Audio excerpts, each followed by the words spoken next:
इतरांचे. या कलाकार जोडप्याचे भावविश्व जाणून घेतल्यानंतर आपल्या मनात अनेक प्रश्न निर्माण झाले असतील. आपले प्रश्न विचारून आपण आपली जिज्ञासा शमवू शकता. आपण प्रश्न विचारूया.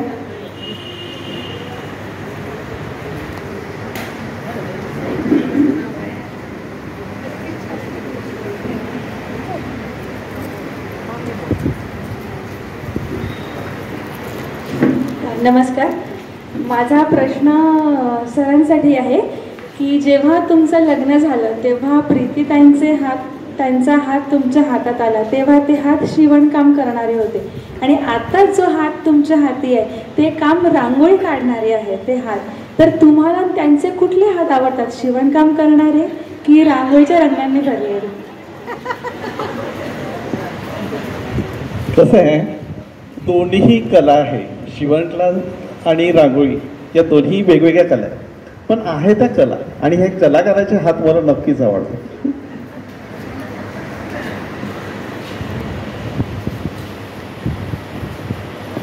अजून काही प्रश्न विचारायचे असतील?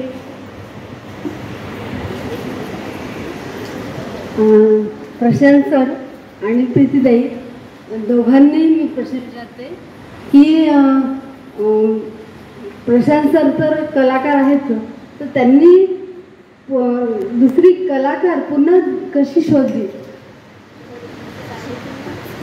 दुसरी कलाकार शोधली मगाशीच मी सांगितलं त्या पद्धतीने. जसं कलाकार शोधण्यापेक्षा कलाकार तयार करणं हे खूप महत्त्वाचं आहे आणि तयार होणं ही एक वेगळी बाब आहे. तर ही कलाकार शोधण्यापेक्षा मला वाटते कलाकार तयार झाली तिथे आल्यानंतर, आमच्या परिवारामध्ये आल्यानंतर. आणि त्यासाठी कसं आहे, मनातून इच्छा लागते आणि ती इच्छा तिच्या मनात होती आणि तिला वाटलं की जर आपल्याला जोडीदाराला जर साथ द्यायची आहे तर तेव्हा नक्कीच आपल्याला ही कला सुद्धा आत्मसात करावी लागेल आणि ती तिने करून दाखवतात.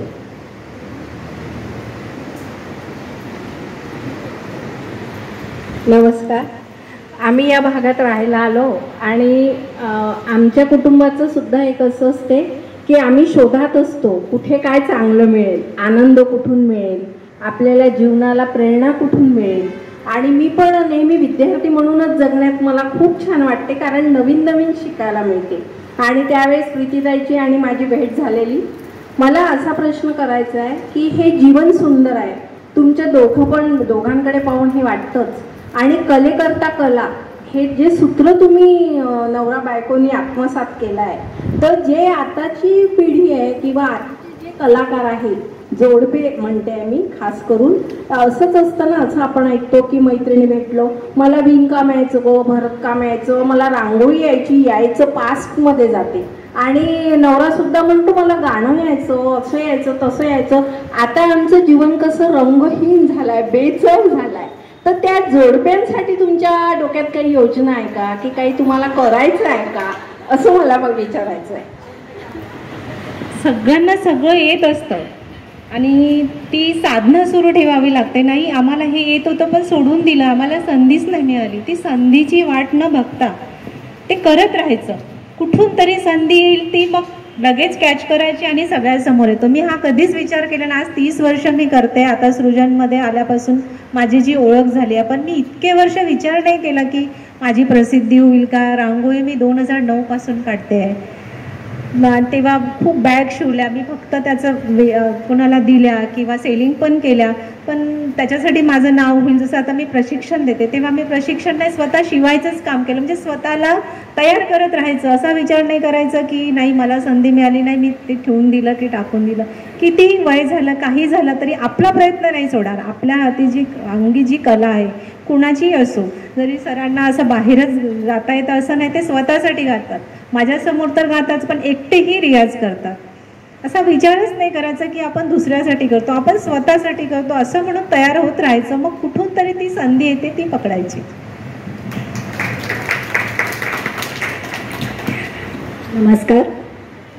खरं तर प्रीतीताई आणि सरांना मी बऱ्याच दिवसापासून म्हणजे बऱ्याच वर्षांपासून ओळखते आणि जसं प्रीतीताई म्हणतात की प्रत्येक कार्यक्रमाला जेव्हा रांगोळी काढायची असते तर मी 1 महिन्यापासून तयारी करते, चिंतन करते. तर यावेळेस तुमचं काय चिंतन होतं आणि तुम्ही जी रांगोळी काढली राधा आणि कृष्ण, तर सुरुवातीला आम्हाला सगळ्यांनाच वाटलं की आजकाल तुम्ही पोर्ट्रेट काढता तर कदाचित तुमच्या दोघांचा एखादा सुंदर असा फोटो तुम्ही काढणार, पण तुम्ही राधाकृष्णाचं खूपच सुंदर असं जे रांगोळीमध्ये साकारले, तर त्यामागे तुमची काय कल्पना होती? सुरुवातीला सांगितलंच आहे, राधाकृष्णाचं प्रेम कसं होतं, उदात्त होतं, छान त्यांचं निरपेक्ष होतं. आणि मला जी ओळख मिळालेली आहे ती चित्रकलेने मिळाली आहे, रांगोळी कलेने मिळाली आहे, माझ्या कलाने मिळाली आहे. आणि कलाकाराचं आणि कलेचं जसं नातं असतं तसं राधाकृष्णाचं होतं असं मला वाटते, म्हणून मी ते प्रतिबिंब म्हणून ती रांगोळी काढली. अजून एक प्रश्न आला आहे. हॅलो प्रीती, तुमचं घर खूप सुंदर आहे, तर ते घर सुंदर करण्याला तुम्ही एकमेकांची मदत करत असता का? किंवा रंगसंगती पण खूप सुंदर आहे, तर ते कोण ठरवतं असतं तुमच्या घरी?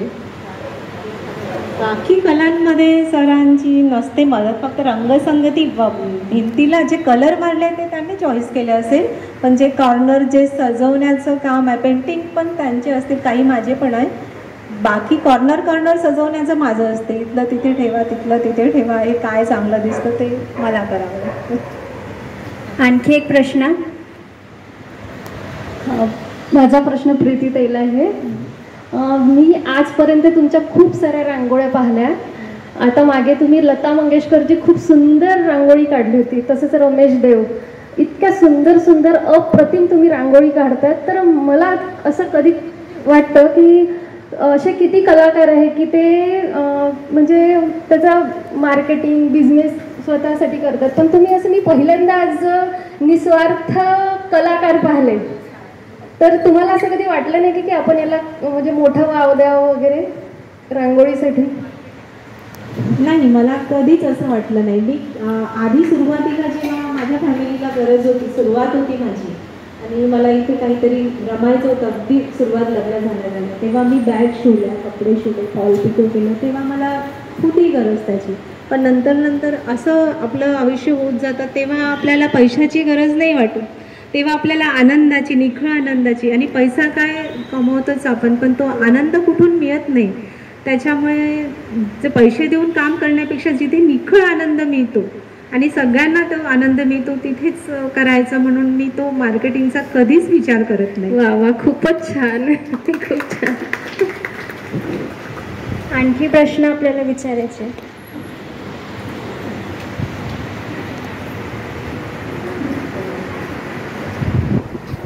नमस्कार.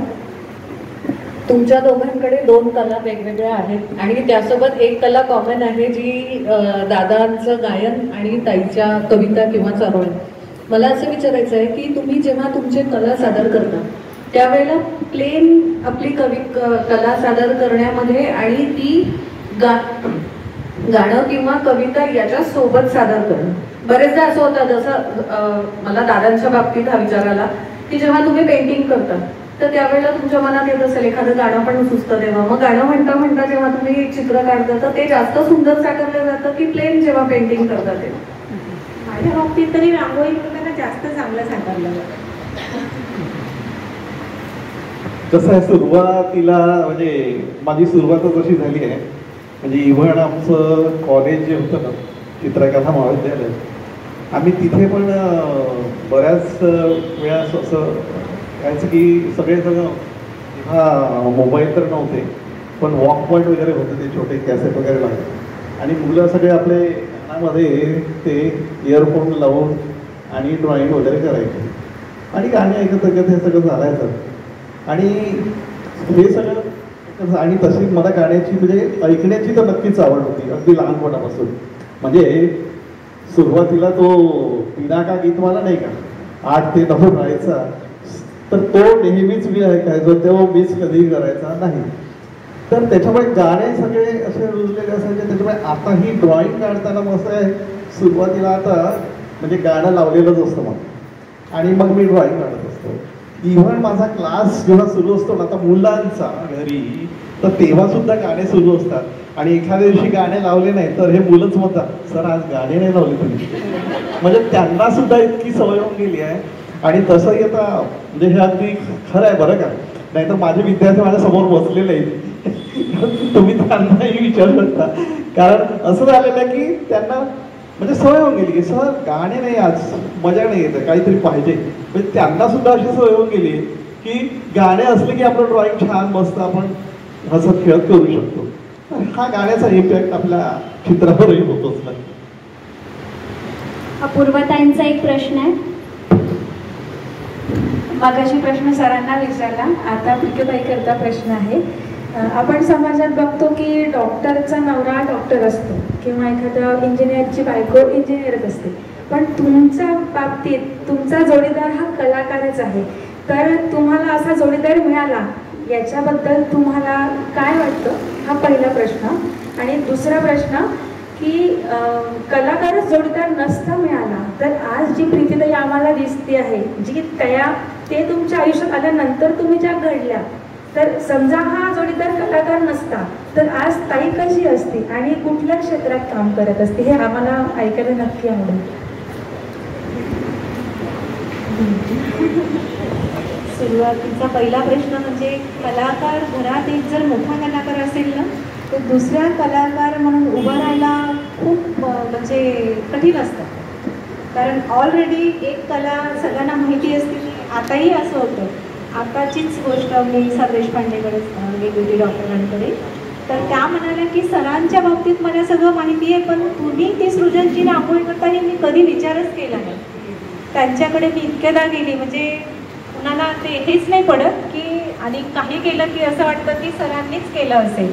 त्याच्यामुळे माझी जी ओळख झाली आहे ती करायला मला म्हणजे खूप मेहनत करावं लागली असंही म्हणावं लागेल. कारण एक कलाकार असल्यावर दुसऱ्याला काही गणल्या जात नाही त्याची कला असा.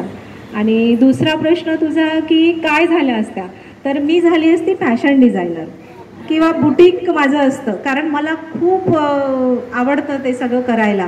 कुठलीही वस्तू कुठलीही ते जे असतं आलेली त्यात मी काहीतरी करते. माझ्या मैत्रिणींना माहीतच आहे. इवन सोन्याचा दागिना असेल त्याची कडी तोडून मी त्याच्यात डिझाईन टाकते. आता स्वतः घातलेलं आहे मी स्वतः डिझाईन टाकून केला आहे. त्याच्यामुळे मी जर या ह्याच्यात नसती तरी पण मी काहीतरी बुटीक असं काहीतरी केलं असतं, पण केलंच असतं. मला आवडतं म्हणजे सगळ्या ह्याच्यात ते करायला.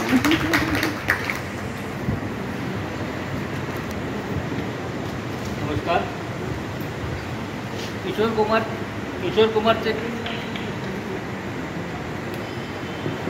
किशोर कुमारचे खूप जुना सिनेमा होता आणि त्यात एक गाणं होतं, कोई लौटाते मुझे बीते हुए दिन. आता तुम्ही दोघेही विशेषतः सर जास्ती लहान मुलांमध्ये असतात, चित्र काढायला लावतात, तर त्यांच्या लहान मुलांमध्ये जी निरागसता असते, निष्कपटपणा असतो, हा तुमच्यामध्ये काही प्रमाणात आला का? हो नक्कीच. कारण कसं आहे लहान मुलामध्ये राहून म्हणजे कसं वातावरण जसं असतं ना त्यामध्ये माणूस रोवतो आणि कदाचित त्यातले बरेचसे गुण माझ्यामध्ये आले असतात आणि म्हणून इतका मोकळ्यापणे मी तुमच्याशी सगळ्यांशी बोलू शकतो. नाही होते काय की आपण जेव्हा आता जसं आम्ही तर वयोवृद्ध झालो आहोत, घरी एखादा नातू असतो पण तो काही आपला तो थांबत नाही. आणि मग आम्हाला असं वाटते की ते जे जुने दिवस होते ते फार चांगले होते. अगदी अगदी. आणि आता आपण निरस जीवन जगत आहोत की काय, पण तुमच्या बाबतीत असं दिसून येत नाही. आणि तुम्ही नेहमी लहान मुलांमध्ये असल्यामुळे अगदी निरागसपणे राहू शकता. हो नाही बरोबर आहे. अगदी छान. म्हणजे कसं घरातलं जेव्हा वातावरण बघतो ना आम्ही जेव्हा क्लासमध्ये कसं हा क्लास असा आहे, कलेचा क्लास असा असतो की इथे बंधनं नसतात. कारण एखादा मॅथमॅटिक्सचा क्लास इंग्लिशचा क्लास असला की तिथे बंधनं असतात की अरे शांत राहा, बोलू नका, याला त्याला. पण असं आमच्या क्लासमध्ये काही नाही. आमचे विद्यार्थी बोलत असतात, छोटे छोटे बोलत असतात. काही सर तुम्ही केसांना टाय का करत नाही एवढं सुद्धा विचारतात ना. म्हणजे इतकं नाही सर एकदा तरी लावा ना मला भाऊच्या नावा तुम्ही कशी दिसतात. म्हणजे इतके फ्रँकली ते मुलं बोलत असतात आमच्याशी. त्याच्यामुळे काय होतं की तुम्हाला करून झाल्यासारखं वाटतं. त्याच्यामुळे काय होतं की आम्ही त्यांच्यामध्ये इतकं एकरूप होत जातो की त्यांनाही आमची भीती वाटत नाही की आम्हाला तो प्रश्नच येते. इतकं छान म्हणजे करून आम्हाला समोरच जायचं. नमस्कार. आपण उभयता कलाकार आहात, प्रश्नच नाही. पण लेखन कलेकडे वळलं पाहिजे असं कधी प्रश्न मनात आला नाही काय? किंवा आपण त्याचा प्रयत्न केला नाही काय? लेखनाच्या बाबतीत कधी विचार केला नाही, पण एक दोन असे लेख मी लिहिले म्हणजे असं कलेप्रतीच लिहिलेले आहे. जेव्हा जेव्हा काम पडलं, कारण आमच्याकडे कसं आहे मॅगझिन वगैरे आमच्या कला शिक्षकांचं होत असते, तर त्यावेळेस एखादी माझ्यावर तो प्रसंग आलेला आहे की जर तुम्ही तुमच्या याच्याबद्दल एखाद्या विषयावर तुम्ही लिहा काहीतरी, तर मग अशा वेळेस मी लिहिण्याचा प्रयत्न केला. पण असं रेग्युलर मी कधी लिखाण केलेलं नाही आहे आणि तशी गरजही वाटली नाही किंवा मला की वेळ मिळाला नाही, कारण यामध्येच इतका वेळ जातो की म्हणजे हे विचार करायला वेळच मिळत नाही असं मला लागत नाही.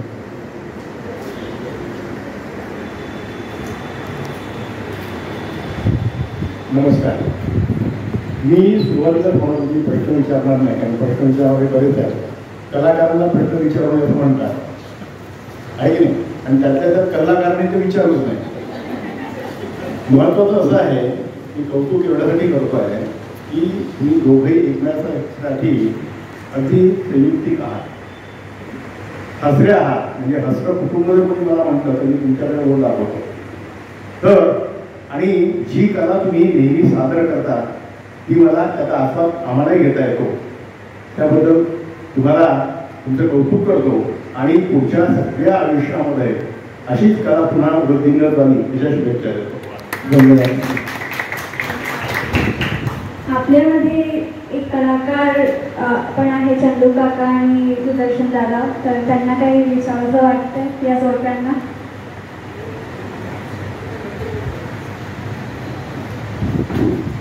सर्वांना नमस्कार आणि सर नमस्कार.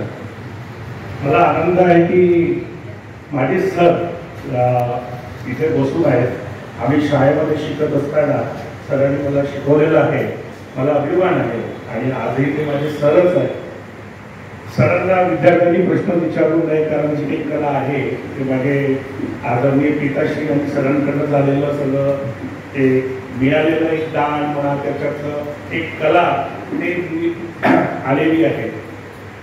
सर तुमच्यामुळे मी इथपर्यंत आहे याचा मला आनंद आहे. आणि मगाशी प्रज्ञाने तुम्हाला विचारलं की तुमचा एखादा विद्यार्थी तुम्हाला अपेक्षा होती तुम्ही माझ्याबद्दल बोलावं,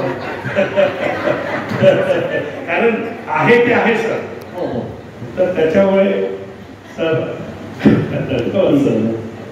तर हा सुदर्शन बाराभत्रे हा एक माझा विद्यार्थी आणि याचा ड्रॉइंग अतिशय सुंदर, म्हणजे अगदी म्हणजे मी मराठी नोकरीला लागलो तेव्हा हा 7वीत होता आणि तेव्हापासून मी याला बघतोय इव्हन त्याच्या नोकरी लागल्यापर्यंत की त्याच्यासोबतच मी असलेलो. इव्हन त्याचे कुठलेही प्रॉब्लेम आले की तो मला नेहमी म्हणायचा की सर माझ्यासोबत सर याच्याकडे चलता का. त्यांच्या मॅनेजमेंटच्या त्या लोकांकडे सुद्धा मी त्याच्यासोबत गेलो आहे की त्यांना समजावून सांगायला, कारण कधी कधी काय होतं की मॅनेजमेंट त्याला काय म्हणतो काही काही गोष्टी देत नाही, म्हणजे ते आडेवेळी घेतात किंवा त्यांना त्याचं वगैरे समजावून सांगायला. तर तेव्हा पण मी त्याच्यासोबत बऱ्याचदा गेलेलो आहे. इव्हन त्याच्या शाळेमध्ये जेव्हा जेव्हा जजिंगचं काम आलं, 26 जानेवारी त्यांच्याकडे छान एक्झिबिशन वगैरेचं वर्ग सजावटीचं काम वगैरे असतं, तेव्हा त्यांनी मला बोलवलेलं आहे आणि त्यावेळेस सुद्धा आम्ही गेलो. आणि ते सुरुवात म्हणजे अगदी सुरुवात म्हणजे मी लागलो तेव्हापासून आजपर्यंतही आमचे संबंध अजूनही आहेत, चांगले आहेत. आणि एक कलाकार म्हणून हा व्यक्ती म्हणजे अतिशय चांगला आहे. आणि खरं सांगतो ना, मला अभिमान यासाठी वाटतो की मी जरी शिक्षक असलो तरी माझ्यापेक्षा चांगलं ड्रॉइंग हा सुदर्शन काढतो, याचं मला कौतुक वाटतं.